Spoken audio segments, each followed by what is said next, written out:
আসসালামু আলাইকুম। আজকে দেখাচ্ছি সরষে ইলিশ, অসম্ভব মজার। আমরা এখানে আধা চামচ হলুদ গুঁড়ো, আধা চামচ মরিচ গুঁড়ো, আধা চামচ লবণ দিয়ে আমরা মাছ মশলার সাথে খুব ভালো করে মাখিয়ে নিব।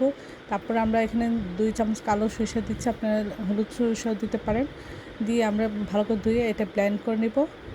হলুদ সরিষার সাথে কাঁচামরিচ এবং লবণ দিয়ে দিয়েছি, তাহলে আর তেতো হবে না।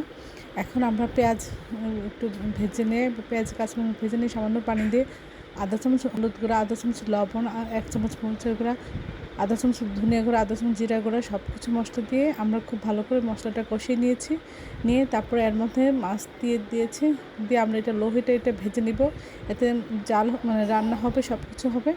আমরা মাছটা উল্টিয়ে দুই পাশেই জাল করে নেব। তারপর সব কিছু ঠিকঠাক হলে আমরা এটা নামিয়ে পরিবেশন করব। এইভাবে সরষে ইলিশ খেলে অসাধারণ লাগে। এটা একটা ডিফারেন্ট স্বাদ আসে। আশা করি আপনারা ইলিশের সিজনে একবার হলেও এটা ট্রাই করবেন, তাহলে বুঝতে পারবেন এটা কতটা সুস্বাদু, কতটা টেস্টি। সবাই আমার চ্যানেলটি লাইক এবং শেয়ার দেবেন, সাবস্ক্রাইব করবেন এবং প্রিয়জনকে বেশি বেশি করে শেয়ার দেবেন। আমার চ্যানেলে সব রকমের রান্নার রেসিপি রয়েছে, আশা করি দেখবেন। আর এই ডিফারেন্ট স্বাদের এই ট্রাই করে প্রিয়জনকে খাওয়াবেন।